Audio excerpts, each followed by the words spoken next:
आज हम दोस्त क्लास 11 में चैप्टर नंबर 2 है आपका एटॉमिक स्ट्रक्चर। तो एटॉमिक स्ट्रक्चर में आज हम लोग प्रिंसिपल क्वांटम नंबर के बारे में पढ़ेंगे। तो सबसे पहले हम लोग जानेंगे दोस्त प्रिंसिपल क्वांटम नंबर देने वाले मामू का नाम क्या है। तो देने वाले मामू का नाम है हमारा नील्स बोर।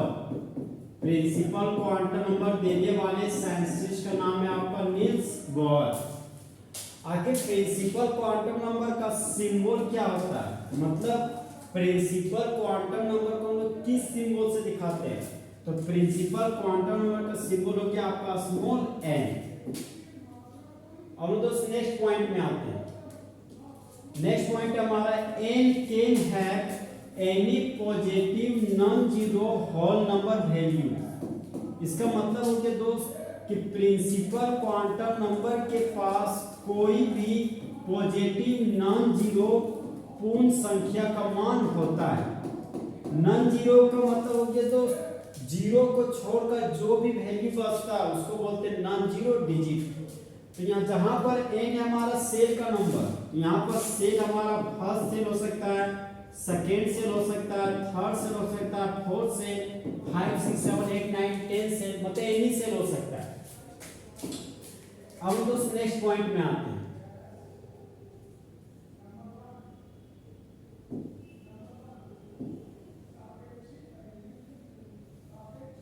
देखिए दोस्तों यहाँ पर नेक्स्ट पॉइंट है हमारा significance of principal quantum number. इसका मतलब है प्रिंसिपल क्वांटम नंबर का महत्व। तो देखिए दोस्तों वैल्यू ऑफ n का मान प्रदर्शित करता है। तो यदि n का मान 1 हो तो वह हमारा k सेल कहलाता है। यदि n का मान 1 हो तो वह हमारा k सेल कहलाता है। और k सेल हमारा फर्स्ट सेल होता है। k सेल हम लोग फर्स्ट सेल को कहते हैं। और यदि सेल का मान 2 हो तो उसको बोलते हैं l सेल। और l सेल को ही हम लोग सेकेंड सेल कहते हैं। एल सेल का नाम हो गया आपका सेकेंड सेल। फिर देखिए दोस्त यदि n का मान 3 हो, यदि सेल का मान आपका 3 हो तो उसको बोलते हैं हम लोग m सेल। और m सेल को ही हम लोग प्यार से थर्ड सेल बोलते हैं, थर्ड सेल। और यदि सेल का मान आपका 4 हो तो उसको बोलिएगा n सेल। यदि n का मान आपका 4 हो तो उसको बोलते हैं हम लोग n सेल। और n सेल को ही हम लोग फोर्थ सेल भी कहते हैं, फोर्थ सेल। अब हम दोस्त नेक्स्ट पॉइंट में आते हैं। नेक्स्ट पॉइंट है हमारा n gives capacity of a shell. एक सेल की क्षमता को देता है प्रिंसिपल क्वांटम नंबर। यहां पर देखिए दोस्तों maximum electron in a shell, इसका मतलब कि एक सेल में अधिकतम इलेक्ट्रॉन की संख्या को निकालने का फॉर्मूला। तो एक सेल में मैक्सिमम इलेक्ट्रॉन को निकालने का फॉर्मूला है आपका 2n², जहां पर n है आपका सेल का संख्या। हम लोग एग्जांपल में आते हैं। देखिए एक है हमारा सेल, तो सेल के रूप में ले लिया हम k shell, n shell, m shell और ये हो गया हमारा n सेल। नेक्स्ट पॉइंट हमारा सेल का मान। यहाँ पर k सेल को बोलते हैं फर्स्ट सेल, n सेल को बोलते हैं सेकेंड सेल, m सेल को बोलते हैं थर्ड सेल और n सेल को बोलते हैं फोर्थ सेल। अब हमको मैक्सिमम इलेक्ट्रॉन निकालना है। तो मैक्सिमम इलेक्ट्रॉन निकालने का फॉर्मूला है हमारा 2n²। यहाँ पर देखिए तो सेल का मान 1 है, अब फॉर्मूला है हमारा 2n²। तो यहाँ पर n के जगह पर पुट करेंगे 1, तो ये हो जाएगा हमारा 2 गुना 1 का स्क्वायर। 1 का स्क्वायर 1 हो गया, 2 एकम 2। तो जब फर्स्ट सेल होगा तो फर्स्ट सेल में आपका मैक्सिमम 2 इलेक्ट्रॉन पाए जाएगा। अब देखिए दोस्त सेल का मान हमको लेना है 2, तो फॉर्मूला है हमारा 2n²। तो फॉर्मूला है 2n², n के जगह पर पुट करना है 2, तो यहाँ 2 है तो 2 लिख दिए। n के जगह पर 2 पुट करना है, तो ये हो जाएगा हमारा 2 का स्क्वायर, तो 2 का स्क्वायर हो गया 4, 4 दूना हो गया 8। तो आपका दोस्त एक सेल में मैक्सिमम इलेक्ट्रॉन पाया जाएगा आपका 8।